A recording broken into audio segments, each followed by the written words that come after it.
Hello बच्चों, कैसे हैं आप। लास्ट लेक्चर हमने मेजरमेंट ऑफ लेंथ स्टडी किया था।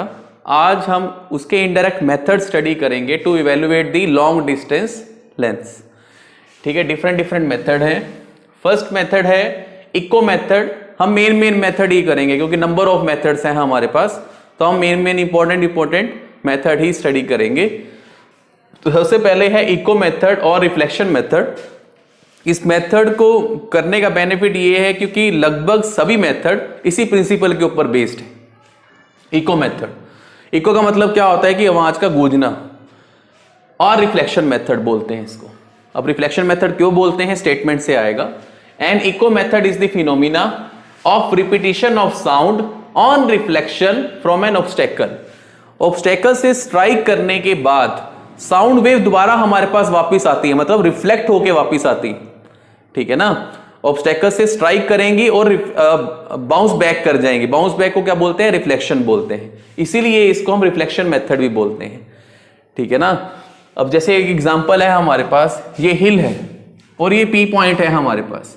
मुझे यहां से ये डिस्टेंस मेजर करना है कि हिल का डिस्टेंस कितना है। तो हम कैसे इवेल्युएट करेंगे। हमने क्या किया, एक शॉट फायर किया एयर में। ठीक है ना, हमने शॉट फायर किया with the help of gun in air. तो क्या होगा, उससे साउंड क्रिएट होगा। उस साउंड की जो वेव्स हैं वो कहां मूव करेंगी, हिल की तरफ मूव करेंगी। मान लो उन्होंने एक्स डिस्टेंस जो है वो हिल तक मूव किया। अब साउंड वेव्स हिल को स्ट्राइक करके रिवर्स बैक आएंगी। ये इकोसिस्टम वही होता है, रिवर्स बैक आई, उन्होंने फिर एक्स डिस्टेंस ट्रेवल किया, पी पॉइंट तक पहुंच गई। हमें सुनाई देती है ना अपनी ये आवाज। तो क्या होता है, देखो डिस्टेंस क्या होता है, स्पीड इनटू टाइम फॉर्मूला है हमारे पास। आपने क्या हुआ, speed is equal to distance upon time. Simple formula हम लगा रहे हैं। डिस्टेंस क्या होता है, स्पीड इनटू टाइम। अब देखो डिस्टेंस होता है टोटल पाथ कवर्ड। एक्स हमें जाने में लगाया, एक्स ही वापिस आया साउंड वेव, तो टोटल डिस्टेंस कितना हो गया, एक्स प्लस एक्स 2x। ठीक है ना, स्केलर टर्म है, डायरेक्शन पे डिपेंड नहीं करती है, इसलिए सीधा सीधा एड ऑन हो गई। x plus x is equal to speed से v is the speed into में t, टाइम जो है वो t टाइम पीरियड है। x अगर मैं निकालूंगा तो क्या आ जाएगा, v इंटू में t डिवाइड बाय 2 मीटर। यहां से हम लेंथ इवेल्युएट कर सकते हैं बच्चों। ठीक है। सेकंड मेथड होता है हमारे पास लेजर मेथड। पहले आपको लेजर की फुल फॉर्म पता होनी चाहिए। The full form of laser is light amplification by stimulated emission of radiation. Light amplification by stimulated emission of radiation. ठीक है, लेजर की फुल फॉर्म है। It is a monochromatic and unidirectional beam of light. Monochromatic का मतलब क्या होता है, इस मोनोक्रोमेटिक का, मोनो का मतलब होता है वन। मतलब अगर कोई भी मान लो हमारे पास व्हाइट लाइट आती है जो सन रेज से आ रही है हमारे पास, वो जनरली व्हाइट लाइट उसे हम बोल देते हैं, और वो 7 कलर से मिलकर बनी हुई होती है। मोनोक्रोमेटिक की बात करेंगे तो मतलब सिंगल कलर की रेडिएशन है हमारे पास, सिंगल कलर रेडिएशन। ठीक है। एंड यूनिडायरेक्शन मतलब एक ही डायरेक्शन में मूव करती है। मोनोक्रोमेटिक है मतलब सिंगल कलर है, यूनिडायरेक्शन मतलब एक ही डायरेक्शन में मूव करेगी। ठीक है। उस बीम ऑफ लाइट को हम क्या बोलते हैं, लेजर बोलते हैं। और किस लिए यूज होती है ये, the distance of moon from the earth has been calculated by this method. इस मेथड से हम क्या निकाल चुके हैं, distance between earth and moon निकाल चुके हैं। देखो ये इनडायरेक्ट मेथड ही हुआ ना, अर्थ और मून में हम स्केल से तो हम डिस्टेंस मेजर नहीं कर सकते ना। अगर स्केल से कर सकते तो वो डायरेक्ट मेथड हो जाता। ठीक है। तो ये और लार्ज डिस्टेंस है, इसलिए ये मेथड एप्लीकेबल होता है। ठीक है। अब कैसे किया, देखो कैसे इवेल्युएट किया था, using the same principle of echo. Laser beam हमने अर्थ से मून की तरफ मूव करवाई। मून तक पहुंचने के बाद मून से स्ट्राइक करके वो रिफ्लेक्ट बैक अर्थ पर आई, जहां ऑब्जर्वर है वहीं पर ही आई। तो देखो जितना डिस्टेंस जाना उतना ही डिस्टेंस आना, सेम फॉर्मेशन इको वाला। देखो हमने क्या किया, डिस्टेंस क्या होगा, स्पीड इनटू टाइम। मान लो x डिस्टेंस है in between earth and moon, वो x से डिस्टेंस वापस भी आएगी लेजर बीम स्ट्राइक करने के बाद, तो टोटल डिस्टेंस हो गया 2x। c इंटू में t, यहां c आ जाता है। c क्या होता है, स्पीड ऑफ लाइट होता है, क्योंकि वो एयर में ट्रेवल कर रही है या वैक्यूम में ट्रेवल करेगी। Speed of light in air और वैक्यूम हमारे पास वैल्यू फिक्स होती है 3 इंटू में 10⁸ मीटर पर सेकेंड। ठीक है, तो यहां से x is equal to c into में टी डिवाइड बाय 2। अगर हम बिल्कुल एक्यूरेटली टाइम मेजर कर लें कि कितने टाइम पीरियड के बाद लेजर लाइट जो है आफ्टर रिफ्लेक्शन हमारे पास वापिस आई है, तब हम x की परफेक्ट वैल्यू इवेल्युएट कर सकते हैं। ठीक है ना, देखो c तो कांस्टेंट है, x किस पे डिपेंड कर रहा है, टाइम पीरियड के ऊपर। अगर हम ये टाइम पीरियड प्रॉपर इवेल्युएट कर लें कि हमने जहां से रेडिएशन को फॉल करवाया है, लेजर बीम को हमने फॉल करवाया मून पर, और वो वहां से मून पर जाकर वापिस जब तक आई है, टोटल टाइम पीरियड अगर हम इवेल्युएट कर लें तो हम x की वैल्यू परफेक्ट इवेल्युएट कर सकते हैं। ठीक है बच्चों, इसे पॉज करके नोट डाउन कर लो।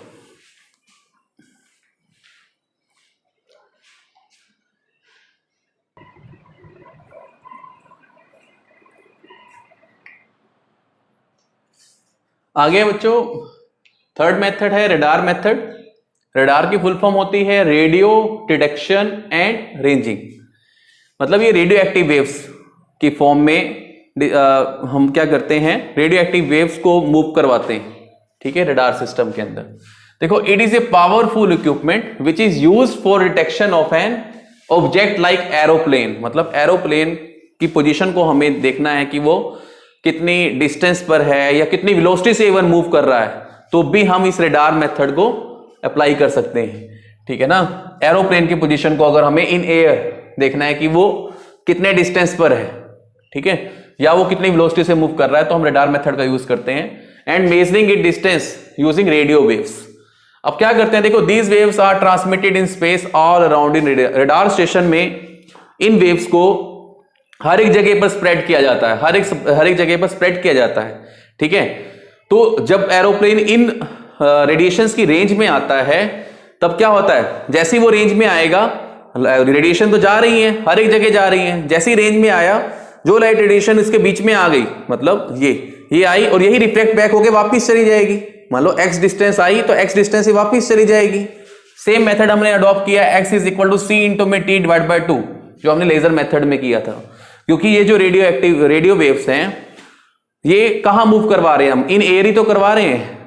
तो इन लाइट रेडिएशन की जो हमारे पास वेलोसिटी होगी, वो स्पीड ऑफ लाइट इक्वल ही हो जाएगी।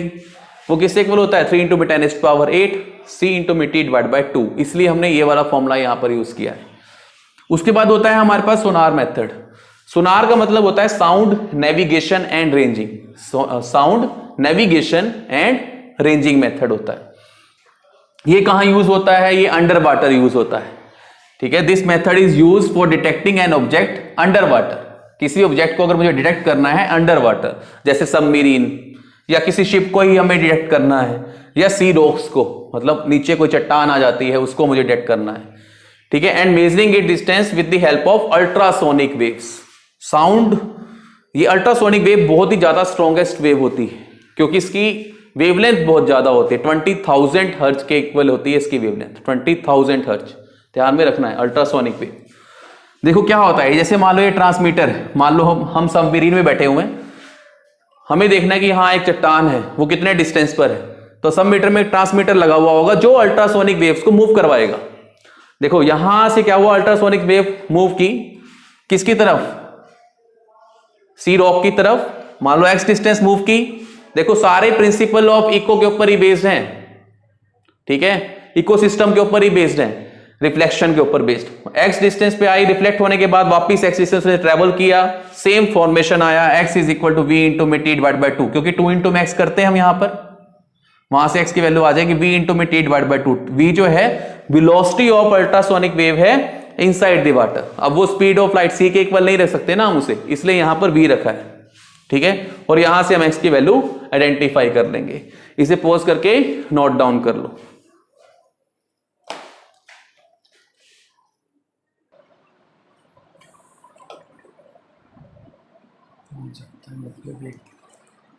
देखो बच्चों, नेक्स्ट मेथड है triangulation method.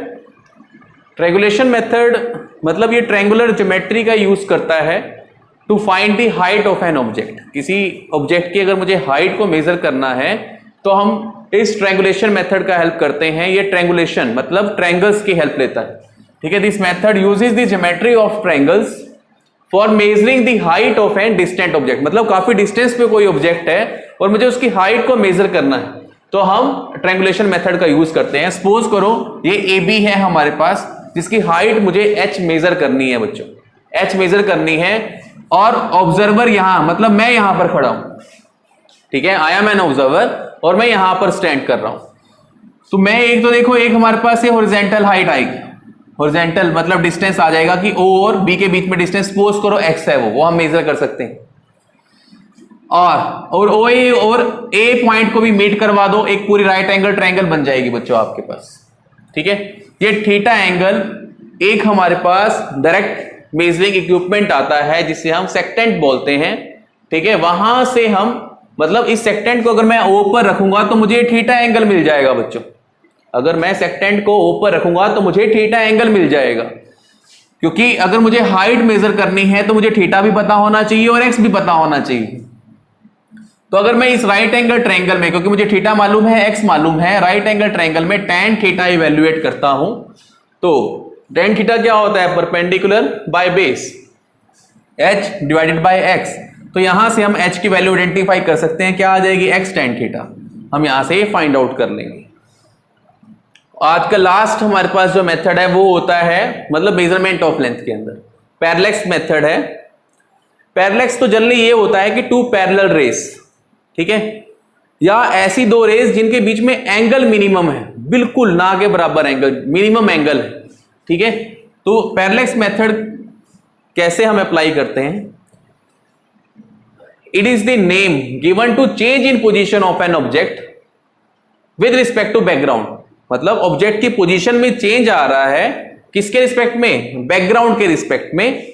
When object is seen from two different positions, जब मैं उस ऑब्जेक्ट को, सेम ऑब्जेक्ट को डिफरेंट पोजीशन से अगर मैं उसे देख रहा हूं तो उसकी बैकग्राउंड में उसकी पोजीशन भी मुझे डिफरेंट डिफरेंट नजर आएगी, ठीक है। तो the distance between two positions is called basis. मतलब जैसे ये डिस्टेंस यहां दिखाया हुआ है, देखो एग्जांपल क्या ले रखा है, मान लो ये पेन है, मैंने पेन को क्या किया, सामने बैकग्राउंड है, मैंने पेन को, आप एक बार खुद एक बार आइडेंटिफाई करके देखना, पेन को अगर मैं लेफ्ट आई से देखता हूं, मतलब उस टाइम पर मैंने राइट आई को क्लोज कर दिया है, लेफ्ट आई से देखता हूं, उसकी पोजीशन आप बैकग्राउंड में नोट कर सकते हैं। और उसके बाद अगर मैं उसे राइट आई से देखता हूं तो दोनों की पोजीशन में हमेशा आपको डिफरेंस मिलेगा। अगर मैं एक ऑब्जेक्ट को लेफ्ट आई से देखूं, उस टाइम पे मैं राइट आई को क्लोज कर दूं, जो पोजीशन आएगी, अगर वही मैं राइट साइड से अगर देखूंगा और लेफ्ट आई को मैं अगर बंद कर दूंगा तो दोनों पोजीशन में डिफरेंस आता है, ठीक है। अब यही कह रहा है कि मान लो ऑब्जर्वर यहां है, उसने पहले देखा, लेफ्ट आई से देखा तो पोजीशन यहां नजर आई, राइट आई से देखा तो बैकग्राउंड में पोजीशन यहां नजर आई, ठीक है। अब ऑब्जर्वर सपोज करो, अब देखो ऑब्जर्वर तो इधर है ना, ऑब्जर्वर ने यहां से देख रहा है, वो हमने इसे 2D में बना रखा है, ऑब्जर्वर ने देखा, मान लो प्रोजेक्ट तो वैसे यहां था, ठीक है, पहले उसने लेफ्ट आई से देखा तो उसको यहां नजर आया, राइट आई से देखा तो उसको यहां नजर आया। अब difference between two positions is known as basis, b जो है वो बेसिस है हमारे पास।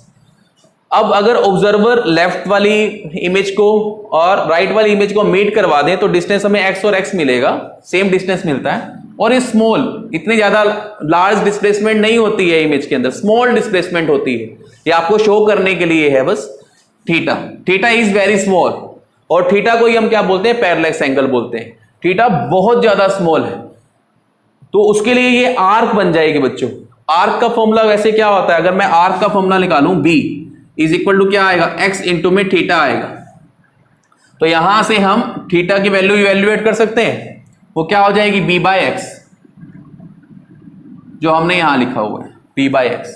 या एक और मेथड है, इसको आप राइट एंगल ट्रायंगल पिक कर लो बच्चे। राइट एंगल ट्रायंगल का मतलब क्या हुआ, अगर मैं यहां से tan थीटा इवेल्युएट कर लूं, मतलब राइट एंगल ट्रायंगल ऐसे बनाई इस फॉर्म में, ये भी x है, ये भी x है, और ये b, ये एंगल थीटा है। अगर मैं यहां से tan थीटा इवेल्युएट करता हूं तो वो क्या आएगा, b बाय एक्स आएगा। और मैंने आपको बताया कि थीटा जो एंगल है वो बहुत ज्यादा स्मॉल है, बहुत ज्यादा स्मॉल है। If theta is too much small, तब हम tan थीटा को नियरली इक्वल टू थीटा ही लिख देते हैं। अगर मैं इसको थीटा ही लिख दूंगा बच्चों तो मेरे पास फिर दोबारा से b बाई एक्स आ जाएगा, थीटा मेरे पास दोबारा से b बाई एक्स ही आ जाएगा।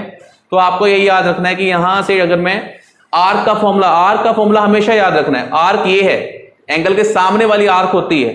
आर्क का फॉर्मूला क्या होता है हमारे पास, b is equal to theta into में दिस साइड। तो यहां से हम थीटा की वैल्यू इवेल्युएट कर सकते हैं। ठीक है बच्चों, तो मेजरमेंट ऑफ लेंथ में इतना ही था। अब हम जो नेक्स्ट लेक्चर करेंगे वो कंबाइन होगा, उसके अंदर हम मेजरमेंट ऑफ मास और मेजरमेंट ऑफ टाइम करेंगे। ठीक है, तो इसे पॉज करके नोट डाउन कर लो।